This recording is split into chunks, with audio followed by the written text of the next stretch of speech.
Bonjour à tous, merci de nous rejoindre sur France 24 et RFI pour le grand entretien d'ici l'Europe. Et nous avons le plaisir de recevoir aujourd'hui le tout nouveau ministre chargé des Affaires européennes en France. Oui, ancien ministre chargé de la formation professionnelle et de l'apprentissage. Il doit son nouveau poste à la démission du ministre du Budget Jérôme Cahuzac et son remplacement par Bernard Cazeneuve en pleine crise française et chypriote. Alors qu'en Italie, on attend toujours un gouvernement depuis plus de 6 semaines et que l'image de l'Allemagne est au plus bas, on peut bien parler d'un baptême du feu. Thierry Repentin, bonjour, merci d'être avec nous. Alors, l'Europe pour portefeuille, ça n'était pas, je crois, savoir votre premier choix. D'ailleurs, par les temps qui courent, ça n'est pas vraiment un cadeau. Vous savez, quand on devient membre du gouvernement, on n'exprime pas des choix. Le seul choix qui est fait, c'est celui du président de la République et du chef du gouvernement qui choisissent finalement celui ou celle dont ils pensent qu'il est à même d'assumer une responsabilité dans une équipe gouvernementale. Voilà. Et on prend ce choix positivement. C'est aussi une marque de confiance, car vous le savez, dans notre pays, le poste chargé des affaires européennes nécessite de travailler en permanence avec Matignon, avec l'Élysée, car le cap sur la politique européenne, il est fixé par le président de la République. Il est toujours le même, il n'a pas changé la semaine dernière, c'est simplement un des acteurs de la politique européenne auprès du Premier ministre qui a changé finalement. Alors on l'a dit, vous devez votre poste à la démission de Jérôme Cahuzac, le ministre du Budget qui a avoué avoir possédé un compte en Suisse, ce qui provoque aujourd'hui une véritable tempête politique. Quelles leçons vous tirez de cette affaire ? Que l'homme est faible et que, hélas, les errements d'un homme peuvent entraîner quasiment une crise politique ou en tout état de cause altérer la République qui, cette semaine, est une République qui a été blessée, effectivement, et chacun doit mesurer les conséquences de ses actes. Il a une très grande responsabilité. Le sera-t-elle pardonné ? Je ne le sais pas. En tout état de cause, à un moment où l'Europe, la France traverse une crise profonde, une crise économique, s'entend, où on voit une montée des populismes dans d'autres pays que la France. On peut parler de l'Italie, de difficultés en Hongrie, par exemple. J'espère que cet errement personnel ne contribuera pas, effectivement, à faire qu'une partie de nos concitoyens se détourne de la vie publique, laquelle mérite d'être vécue, laquelle mérite qu'on s'y implique dedans. Et il y a beaucoup de femmes et d'hommes qui se sont engagés dans la vie publique parce qu'ils croient à un projet. Et voilà, c'est un constat un peu d'échec. C'est vrai que les scandales politico-financiers ne sont pas une spécificité française. Vous citiez, on pourrait dire aussi l'Espagne, l'Italie, la classe politique touchée au plus haut niveau par ces scandales. Chypre, est-ce que justement ce populisme n'est pas en train de prospérer sur l'oubli finalement par les hommes politiques qui ne sont pas au-dessus des lois ? Mais très clairement, les hommes politiques sont dans les lois, ils les font. On peut leur attendre de leur part qu'ils soient les premiers à les appliquer. Le président de la République qui s'est exprimé cette semaine à l'issue du dernier Conseil des ministres l'a dit. D'ailleurs, nous renforcerons dans notre pays la législation sur la transparence du patrimoine des élus, membres du gouvernement et parlementaires. Il a indiqué aussi qu'il y aura un texte de loi qui renforce l'indépendance de la justice, parce que finalement, ce qui s'est passé avec le départ de Jérôme Cahuzac, c'est qu'on a vu que dans notre pays, ce n'est pas le cas partout, que la justice, elle travaille en toute indépendance, qu'il y a pas eu d'instruction qui serait venue bloquer, par exemple, l'instruction justement de ce dossier. Et puis, le président de la République a aussi rappelé les membres du gouvernement à une gestion au quotidien qui soit exemplaire pour une République exemplaire. Alors, partons justement en Italie où le parti anti-establishment, le mouvement 5 étoiles de Beppe Grillo, a remporté les élections et bloque aujourd'hui toute solution politique. Le pays cherche un gouvernement depuis plus de 6 semaines et le président Giorgio Napolitano vient de nommer 2 groupes de sages pour tenter de trouver une solution.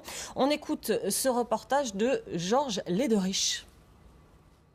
10 sages pour sortir l'Italie de l'impasse politique. C'est la porte de sortie trouvée par le président italien Giorgio Napolitano. Tous s'attendaient à ce que le président démissionne pour déclencher de nouvelles élections. Il a finalement annoncé qu'il resterait en poste. Luigi Bersani, arrivé en tête du dernier scrutin, avait jeté l'éponge, incapable de former un gouvernement bénéficiant de l'appui des deux chambres. Les sages, nommés par le président pour sortir de l'impasse, sont répartis en deux groupes. Valerio Onida, ancien président de la Cour constitutionnelle, dirigera le groupe chargé de réformer la loi électorale. Pour les deux principaux partis, cette nomination est une façon de gagner du temps. De nouvelles élections sont inévitables car le mandat de Giorgio Napolitano se termine dans 6 semaines. Je pense qu'ils vont faire un travail utile mais pas décisif parce que la réponse finale sera prise par le nouveau président de la République qui décidera soit de charger quelqu'un de former un nouveau gouvernement, soit de convoquer de nouvelles élections. Mais surtout, c'est le Parlement qui va décider. Une solution qui satisfait Beppe Grillo, le fondateur du parti 5 étoiles. Même s'il ne possède aucun représentant parmi les sages, il a toujours souhaité voir la République gérée par le Parlement. En attendant, le gouvernement de Mario Monti, rejeté par les électeurs, est toujours aux commandes. Thierry Repentin, vous diriez que c'est Beppe Grillo, le fauteur de troubles, le responsable de la crise italienne ?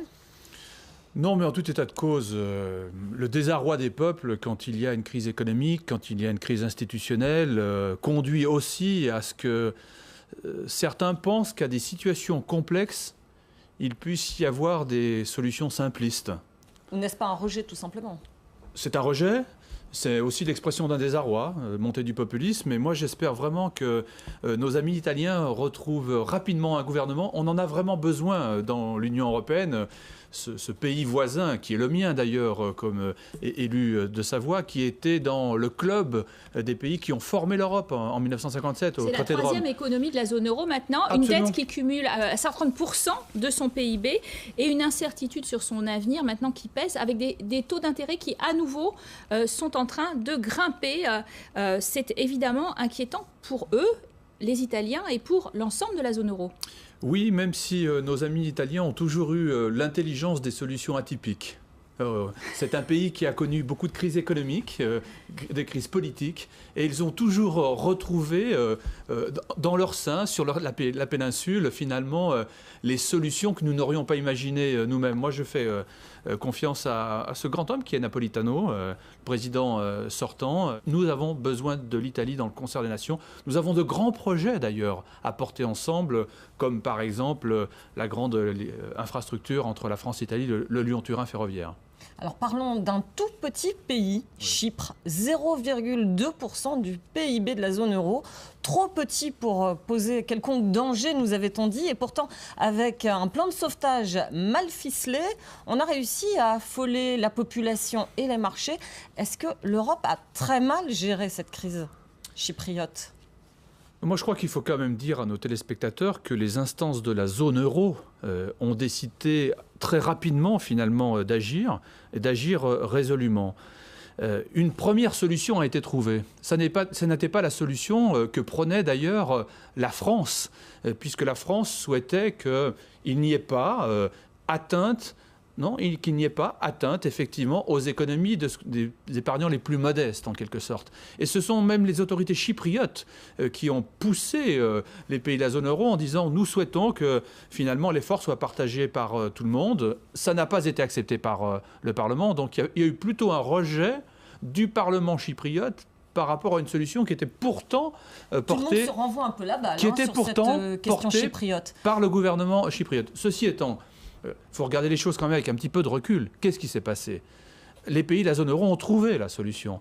Une solution en quelque sorte donnant-donnant, gagnant-gagnant, en demandant aux Chypriotes eux-mêmes à faire des efforts par rapport à une gestion plus rigoureuse de leur système bancaire, en leur demandant de trouver de nouvelles ressources, en augmentant par exemple l'impôt sur les sociétés de 10% à 12,5%. Ils étaient d'ailleurs en dessous de la moyenne de la zone euro, en luttant plus efficacement aussi contre le blanchiment d'argent. Vous savez que c'est une vraie difficulté, en restructurant son système bancaire, car il ne faut pas affoler inutilement celles et ceux qui nous écoutent. On est sur une situation très atypique où la dette, ce qui était demandé en quelque sorte à la zone euro, c'était l'équivalent du PIB, 17 milliards d'euros. C'est jamais vu dans aucun autre pays, et aucun autre pays de la zone euro n'est sur une économie qui repose quasiment exclusivement sur le secteur bancaire. Oui, mais on pourrait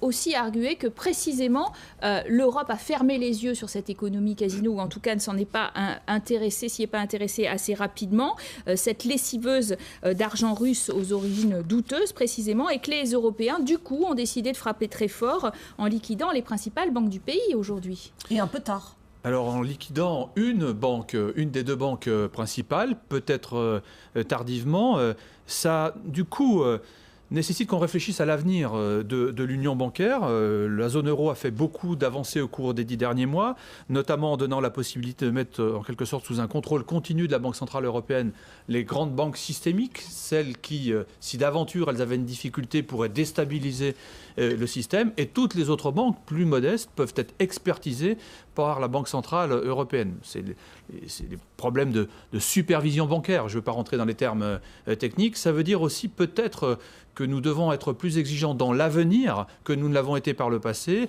y compris d'ailleurs par rapport à des pays qui un jour souhaiteraient rejoindre l'Union européenne, la zone des 27. Alors, un personnage, ça ne vous a pas échappé, a été particulièrement malmené dans cette crise. C'est le président de l'Eurogroupe, le ministre junior néerlandais des Finances, Jeroen Dijsselbloem, qui a déclaré que le modèle, en tout cas le sauvetage chypriote, était un modèle en affolant les marchés. Est-ce que vous diriez qu'il y a eu une erreur de casting sur ce président de l'Eurogroupe ? Écoutez, je suis un jeune ministre dans la fonction que j'occupe aujourd'hui. Je ne veux donc pas blâmer un jeune président qui, peut-être emporté par sa fougue à l'issue d'un beau succès, a imaginé que cela pouvait être reconduit sur d'autres pays. Généralement, est-ce qu'elle est bien gérée, cette zone euro ? Mais je le dis, il n'y a pas de système reconductible. Il n'y a pas de crainte à avoir par rapport à d'autres pays. Voilà, il faut que nous soyons plus rigoureux dans l'avenir. Et posons-nous la question de savoir ce qu'il serait advenu de Chypre s'il n'y avait pas eu ce système en quelque sorte de sécurisation de la part de la zone Eurogroupe. Aujourd'hui, comment Chypre pourrait elle-même se sortir seule des difficultés dans lesquelles elle s'est mise. À l'occasion de cette crise, tout de même, l'image de la chancelière allemande Angela Merkel a été sérieusement écornée. Effectivement, on lui reproche notamment de ne pas se montrer suffisamment généreuse à l'approche de prochaines élections en Allemagne en septembre. Est-elle trop préoccupée par ces considérations électorales pour imaginer les conséquences de l'austérité en Europe ? Je ne crois pas qu'il faut avoir une vision politique liée à des échéances électorales dans les mois qui viennent.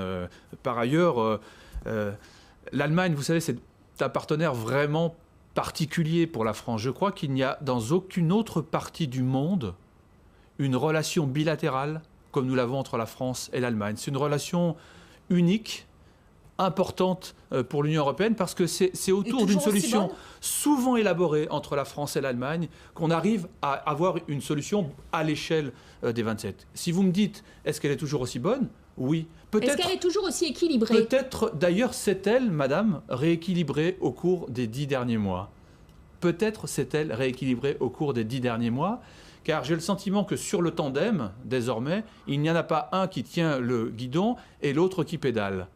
Et l'arrivée, y compris de François Hollande, a permis de rééquilibrer effectivement ce couple franco-allemand si important reproche à la pour l'Union France européenne. son manque de réformes structurelles, le trop de dépenses, et dit que finalement c'est elle, parfois on entend en Allemagne que c'est la France l'homme malade de l'Europe. Eh bien écoutez, moi depuis que je suis à la place où je suis, il y a une très grande surprise de la chancelière et de son équipe par rapport aux réformes structurelles que le gouvernement de François Hollande a mises en place. Ils sont par exemple très interrogatifs, positivement parlant, de l'accord national interprofessionnel du 11 janvier dernier, parce que pour eux, c'est un redémarrage en quelque sorte de lien entre les pouvoirs publics et les syndicats, ce qui se passe d'une façon traditionnelle en Allemagne, que nous avions perdu, nous, dans notre tradition en France. Donc il y a aujourd'hui, je pense, une analyse plus positive. Paradoxalement, qu'il ne pouvait y avoir il y a quelques mois, alors même qu'on pourrait se dire un gouvernement CDU en Allemagne, un gouvernement socialiste en France, les choses seront plus difficiles. Eh bien, je vous le dis, non, ça n'est pas ainsi. Alors sur la scène française, vous êtes le 10e ministre des Affaires européennes en 11 ans. Comment est-ce que vous comptez vous imposer à ce poste? C'est le sens de la question posée par notre partenaire, la Fondation Robert Schuman, par la voix de son président Jean-Dominique Giuliani. On écoute. Monsieur le ministre, la France a pris l'habitude de changer trop souvent de ministre des Affaires européennes et j'espère que vous aurez le temps d'imprimer votre marque dans ces matières très importantes aujourd'hui. En effet, les citoyens semblent se détourner de la construction européenne qui demeure pourtant un de nos seuls atouts pour faire face à la mondialisation. Qu'entendez-vous faire pour retrouver les faveurs des Français et des citoyens européens? Thierry Repentin, vous avez le sentiment d'avoir hérité d'un siège éjectable? Non, j'ai plutôt hérité d'un siège de proximité du président de la République et du Premier ministre. Chaque semaine, nous avons Pourquoi c'est la variable d'ajustement à ce point? Parce que c'est un sujet sur lequel il faut être en hyper proximité. Je remarque d'ailleurs que mon excellent prédécesseur Bernard Cazeneuve a lui-même, au gré de ce remaniement, bénéficié en quelque sorte d'un avancement dans la hiérarchie. C'est en général des gens avec qui on s'entend plutôt bien. On est le missi dominici. On est le missi dominici, y compris du président de la République, du chef du gouvernement, du ministre des Affaires étrangères, Laurent Fabius. Car il faut bien dire à nos concitoyens que certes, on prend des orientations, des décisions qui sont prises par le président de la République. Mais ça nécessite ensuite beaucoup de travail derrière pour aller voir les 27 gouvernements, pour leur faire partager nos ambitions, pour leur faire partager notre objectif, pour dire que nous souhaitons une Europe de la croissance et de l'emploi. Ça ne va pas de soi. Tout le monde ne partage pas nos décisions nationales. Donc c'est effectivement un rôle beaucoup de convictions à faire partager à nos concitoyens. Et en ce qui me concerne, je souhaite aussi que l'on incarne ce qu'est l'Europe dans la vie de nos concitoyens, car ce divorce, ce hiatus, cet éloignement avec l'Europe, nous devons le combler, non pas parce que d'ailleurs il y a des élections en 2014, mais il faut incarner dans la vie quotidienne de nos concitoyens ce qu'est l'Europe, et nous ne manquons pas de sujets pour le faire. Merci Thierry Repentin d'avoir été notre invité pour Ici l'Europe. Merci à vous et à très bientôt sur nos deux antennes. À très bientôt à tous.